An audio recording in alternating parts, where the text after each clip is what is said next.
Welcome back to Legends Live, as presented by the National Basketball Retired Players Association. This is the home of all our NBA and WNBA legends. I'd like to remind all of our viewers that you can submit questions during the show. We will get to those before we wrap up. We will get to today's guest. We have got former Houston Rocket, former LA Clipper, former Rhode Island Ram. We've got Philadelphia's finest, Cuttino Mobley, is with us today. Cat, how you feeling, my man? I'm good, man. I'm just hanging in there. Being a teacher, a cook, everything in the household at the moment. I was gonna say how's quarantine treating you, but I think you just answered it. They running you ragged over there? Yeah, it's all good. It's just you when you have a 10-year-old boy, you got to really pay attention to him because something about us boys when we're little, man. It's just like you got to spoon feed, hold the hand, listen to the teacher. It's like so much. Girls is just so much easier and smarter. Right. Yeah, it's just crazy. But no, it's fun, man. I love being around my kids. Yeah. So what else keeping you busy in quarantine? Like, were you much of a chef before, or is it something you're getting into no, now? I've always cooked because my stepfather was a big cook. Okay. Growing up, I usually stay in the kitchen a lot. I actually just came upstairs. I'll make spaghetti later on. Yeah, I enjoy cooking. I think it's therapeutic for me. I'll sit out back, and when the kids aren't here, when it's nighttime, I'll just kind of like have a cigar, relax sometime, or just stare at the greenery. That's about it. Mostly just hanging out. You know what I'm saying? If it's not a game on. Right. That's exactly what I was going to ask you next. So you've been keeping up with the playoffs, I'm guessing. Yeah. Okay. Man. It's been fun. Yeah, what are you seeing from each side? We've got, I think we've got Celtics, Heat tonight. Celtics, Miami. No, Lakers tonight. Oh, is Lakers? Celtics, Miami played you're right. yesterday. You're right. Tyler Hero was actually my hero last night. I mean, it was amazing, that kid. And I saw that at Kentucky. I saw he was very poised. I didn't know how explosive he would be in the pros. One of his idols is Devin Booker, who is my favorite two-guard in the league. I think Devin Booker is insanely talented when it comes to having that ball. He's my favorite, like I said. And Tyler Hero's right behind him with a skill set and a pace that's, especially at 20 years old, it's unheard of. Right. And to be so poised in the Eastern Conference Finals, I couldn't do that. 20 years old, that's just crazy.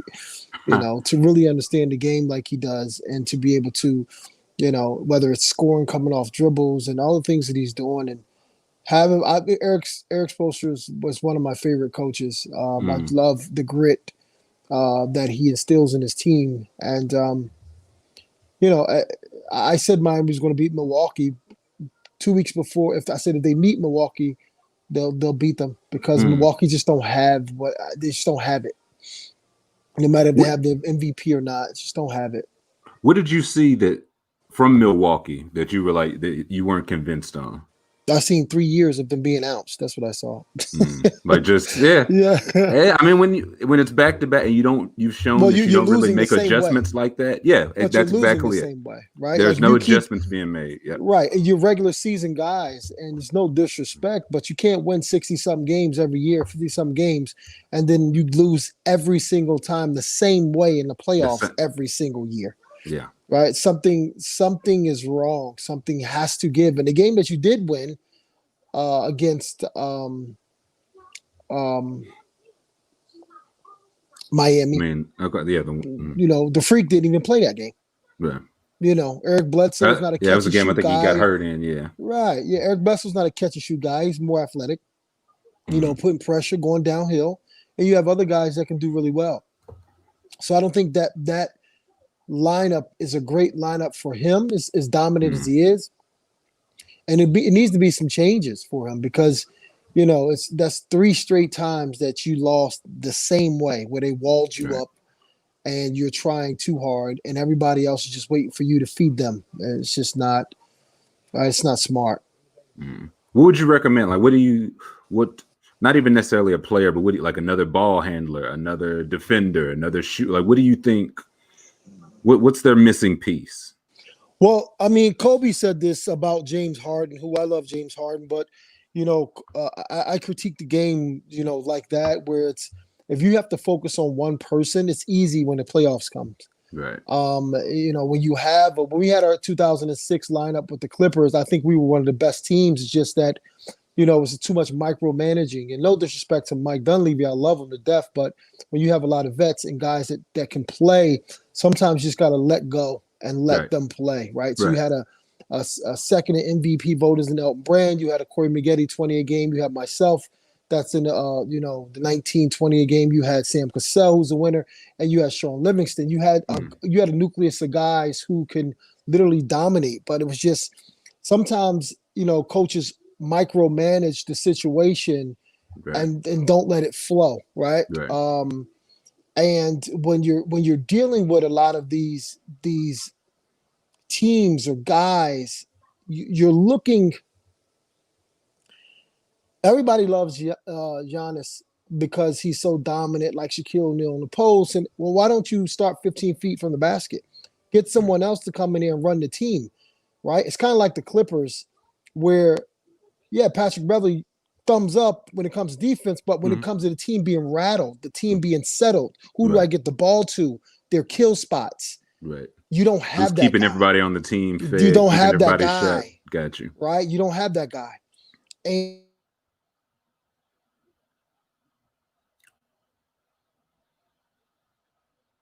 here in Houston, bump heads with James. Chris Paul was leader in OKC. And when he was with the Clippers, he was trying to get those guys on a mentally stronger kind of way, right? Where it just didn't transition well. I think with Milwaukee, they need that Chris Paulish type of guy that can settle teams, because you already have a monster. Right. That monster's as much as he's so great at what he does, it's like a gift and a curse. It takes away from everybody else. And when it's time to settle and what do we do and how do we get a great basket, you're constantly keep doing the same thing throughout the whole year. Why would you improve? I've got MVP 2 years in a row. Right. I don't need to do nothing else. We just need more players. Nah, that's not necessarily true. Right. Sometimes you got to decoy yourself. Like Kobe's saying, the ball has to move from side to side. As much as the people say, oh, Kobe's a gunner, he just that, whatever. But the triangle offense hid Kobe in ways where you couldn't just pinpoint on him. Right. You had to focus on everybody. Right. Or Michael Jordan or Scottie Pippen. It's just a little difficult. When I played with Sacramento Kings, that offense was great because anybody can score. Right. And we all were 17, 18, 19, 20-point scorers on that team for that short period of time that I was there. So just like the Clippers, where, I'm averaging 17, Corey's averaging 18, Sam Cassell's averaging 16, Brand's averaging 24. It's hard to leave one person. You can't stop everybody. You got to pick your poison. Yeah, exactly. And Sam and myself are settling us down more so where we know our ego's out of it. What we're going to do is we're going to get a bucket. We're going to dump it down to Elton Brand. I think what the Clippers did, they didn't have that guy that can settle them and get them into a situation. Everybody was so emotionally invested, right? In basketball, yes, you go with your emotion, but it has to be controlled aggression. It has to be. It has to be get out of control. Yeah. Right. Yeah. It was just too much, and I think it's immaturity of success. I don't know. I just don't know. I love Paul George. I love Kawhi Leonard. But I just think they need that one guy that can settle them. Get Paul in that mid post. Get Kawhi coming off the screen and doing X, Y, and Z on top of the things that he was doing. You don't. One of your best players in the world shouldn't go 1 for 11 and no one else is settling him down, right? Or where Paul, you may shoot 10 threes and only make 1 or 2, and you're not even getting to the free throw line. Well, I need you to do this. I need you to do this. It needs to be some tough love. It needs to be somebody on that floor that can guide them. And because listen, all of us become a shell of ourselves, or we become, we fight ourselves. We fight ourselves a lot, right? And to become successful, you have to not listen to doubters and really listen to your inner self. But then it comes a time where you have to listen to someone else. Right. You have so to trust you can keep going. Somebody. Yeah. Yeah. So would you have Giannis? You mentioned Giannis winning the back-to-back MVPs. Would he have gotten your vote, or who would have gotten your no, who would have gotten your MVP vote? LeBron James. Easy. It's not even a question. Even including a regular season? Because I agree. I still think he's the best player, but regular season you would go LeBron over Giannis. No disrespect to Giannis, no disrespect to the coach, Budenholzer. But when that coach was the same coach at Atlanta Hawks, were they not top in the league? Yeah. Yes. Number one seed. Yep. You had 4 or 5 all-stars on that team, and everybody's not an all-star. Right. 60 wins. Yep. Right. So my point is, it's like it gets convoluted. It gets like everything's because they're winning. Oh, these guys are stars or this, that. No, that's not necessarily true. Right. And Giannis is a super duper star. Yeah. But we get confused of because your regular season is so amazing that's what's going to like transition into the playoffs. That's not how it works. It's all about matchups. So the Clippers probably would have given, not saying that Denver won't give the Lakers a run for their money, but the Clippers probably would have given the Lakers a better run than the Denver Nuggets. I don't know. Right. So it's just about matchups. And when you're dealing with Giannis and you're dealing with Giannis, it seems like he makes everybody better, but there's no one since Magic Johnson, the Steve Nashes. It's only certain people, Jason Kidds, John Stocktons, Mark Jacksons. Like it's the only rare guys, that make a team. You can have 4 guys and just literally they'll make everybody believe in themselves. That's an MVP. That's an MVP. I'm just me playing basketball, right? You look at LeBron James, and LeBron James, when he was over on the East, it was, he's rolling through the East. The East is so easy. Okay, he comes over to the West. Before he got hurt, they were 4th, about climbing 2nd. During that Christmas when he hurt his groin. Then this year, they was number 1. So what is this? Right. Like, people discredit this man's ability and who he is and how smart he is and what he gets out of every single person on that floor. It's disrespectful that these people, like, I think it gets taken. It bothers me because he's been so good, so consistent for so long. I think it gets taken for granted. I mean, he led the league in assists at 17th year. Yeah, like what are we talking about here, right? Yeah, you got guys with better handles, guys with. I mean, it's very frustrating and mind-boggling when I just listen to people who probably never played before, and the people who played, they understand. They understand that what he brings, he's the Magic Johnson hybrid. He's a hybrid Magic Johnson, right? Like Jason Kidd, Steve Nash, these type of people who you put them on the floor and they're going to make they're going to make so many people believe in themselves. And that's what the most valuable player is. You put LeBron James on any team in the NBA, and that team has a chance. They can compete. Like they, at the very least, you have a chance making the finals. At the very least, it feels like. I'm talking about everybody's stats. Everything will climb. He just makes you believe. Right.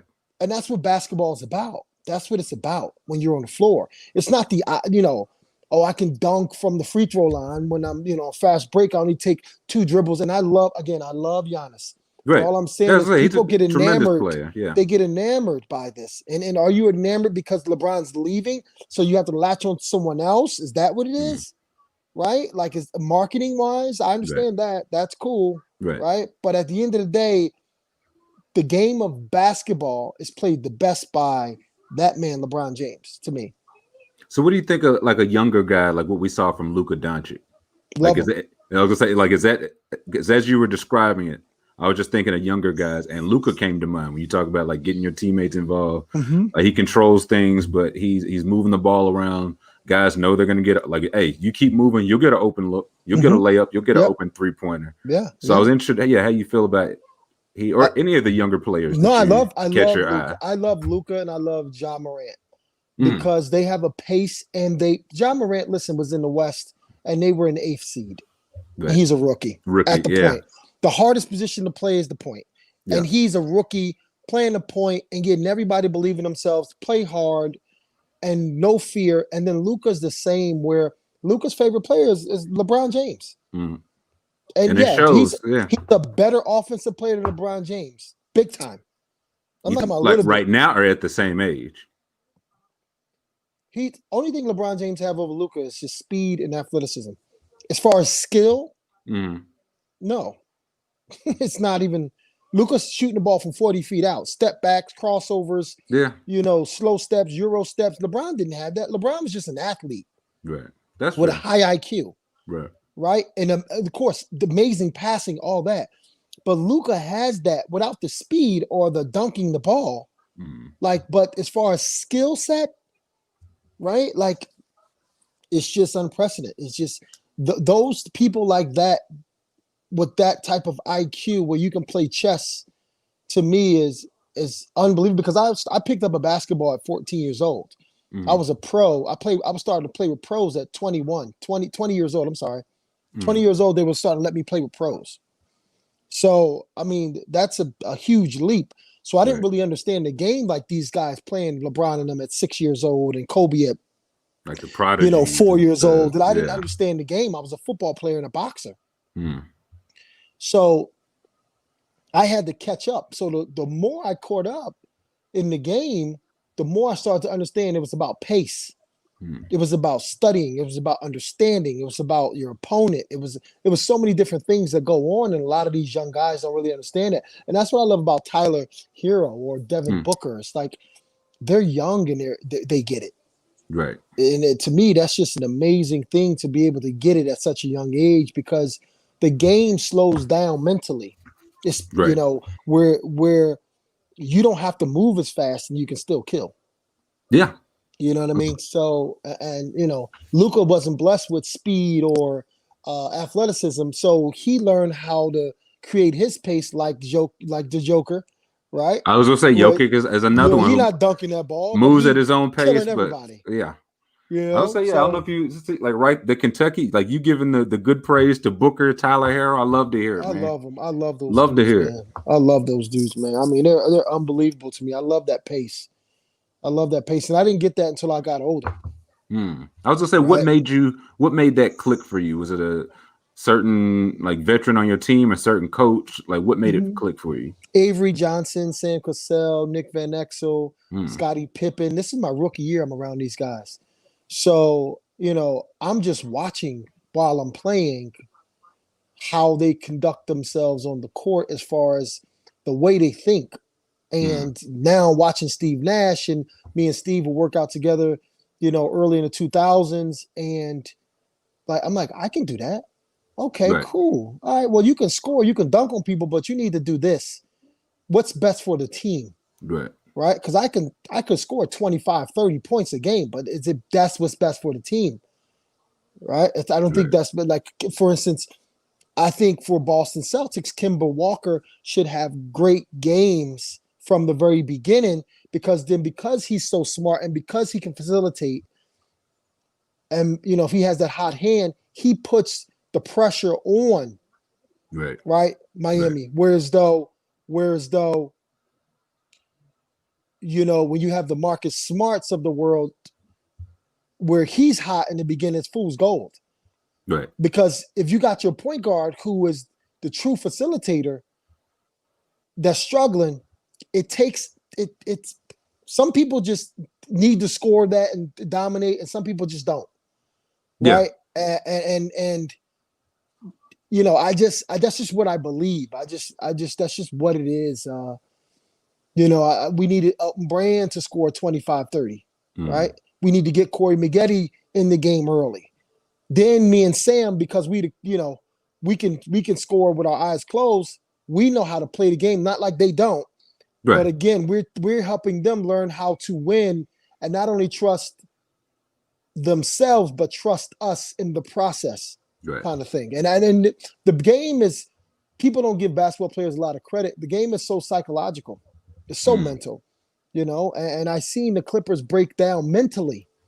And, it can be on and off the court, where you bring stuff that's off the court on the court. So, I've reached out because I want to be able to help those younger guys in any way, shape, or form, because there's, I learned this at a young age when Michael and Scotty and even Kobe does this, where certain moves you don't do until the fourth quarter, or certain things you don't do until this time. Where it's everything is strategic. You don't just do it just to do it. Right?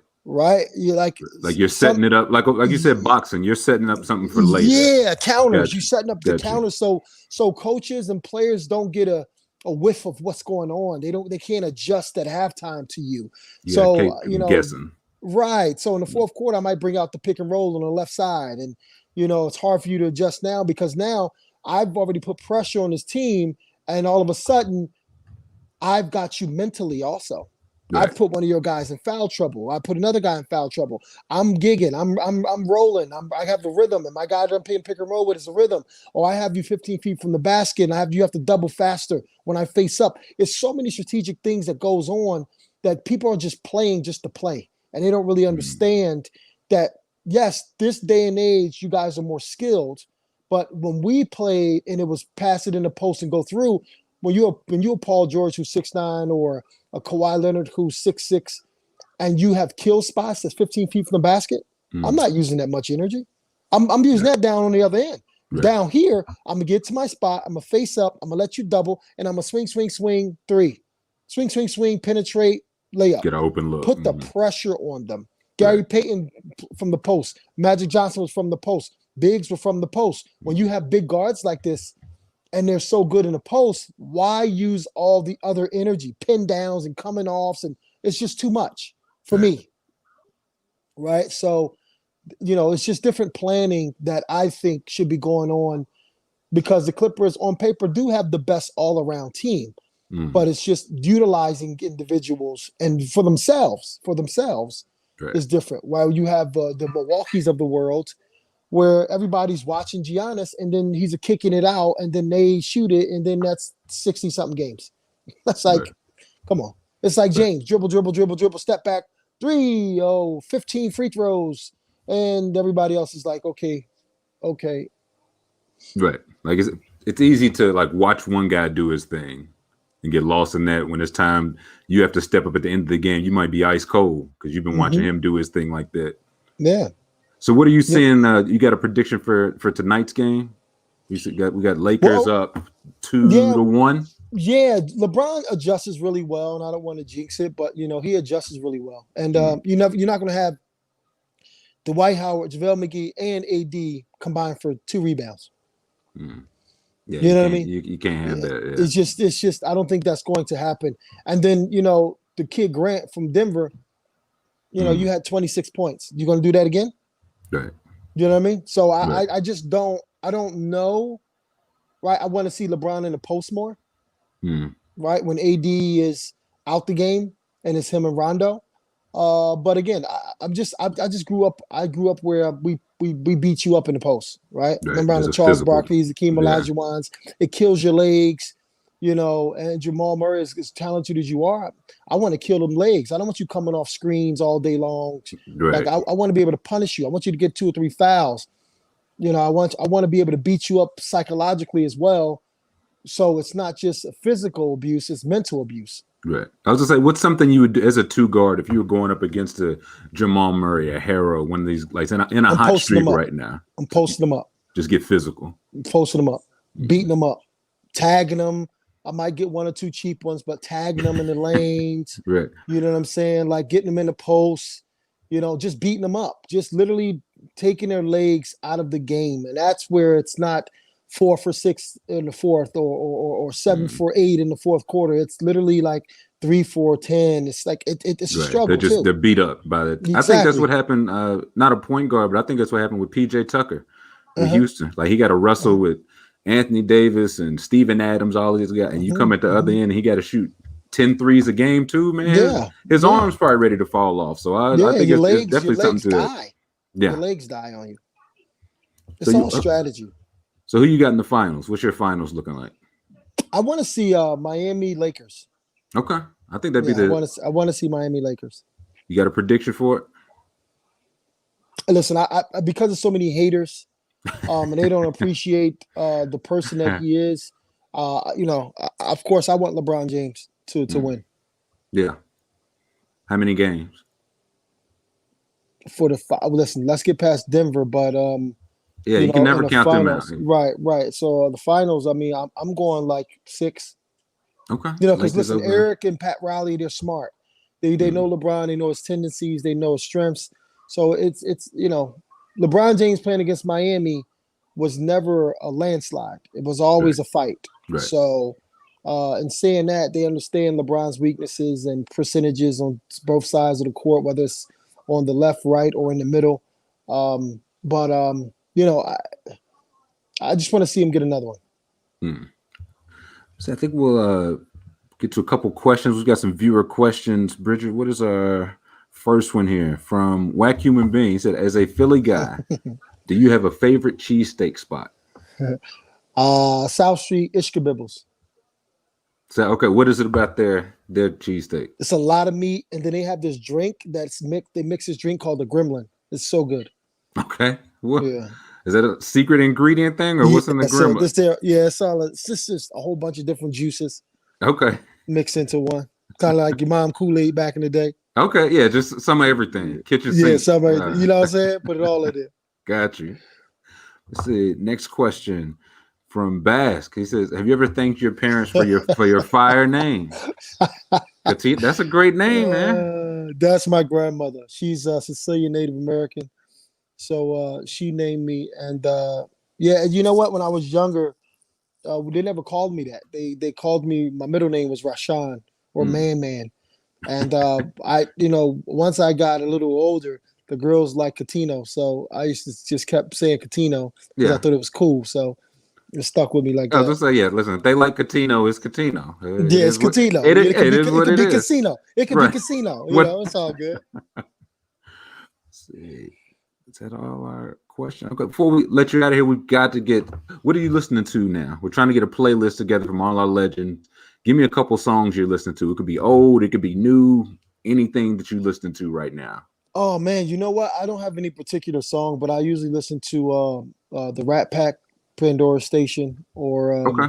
yeah, I love oldies like that with the Sammy Davis and Dean Martin and Frank Sinatra, and then I love Lionel Richie's station and Jay Z station. So I Okay. usually and Okay. Drake. That's the only four I really truthfully listen to, unless the kids want me to listen to something else. I mean, that's a pretty. You got a pretty good mix there. Yeah, it's Jay a little Z, Lionel diverse. Richie. You know what I'm Yeah. saying? A little diverse. And last question before we get you out of here. Bridget is begging me to add. I got to know about when you. I think it was the 2002 All Star game where you coached NSYNC. Oh, Justin and them. Yeah. What do you remember about that experience? It's funny. I didn't know I was one of Justin's favorite players when he was growing up. I knew nothing about them at first, and they asked me to come to Vegas first for Challenge for Children, this Hmm. event, nonprofit event they would put on in Vegas. And my little brother at the time loved NSYNC, and I knew nothing about this band. I knew nothing. Right. And I'm like, cool. Now my publicist told me we go out there. We had so much fun. I got close to the boys, Lance, Chris, just all of them, Joey, and we became really tight, really good friends, all of us. And NSYNC's concert was the first concert I ever went to in my life. Really? Ever went to in my life, and I had so much fun.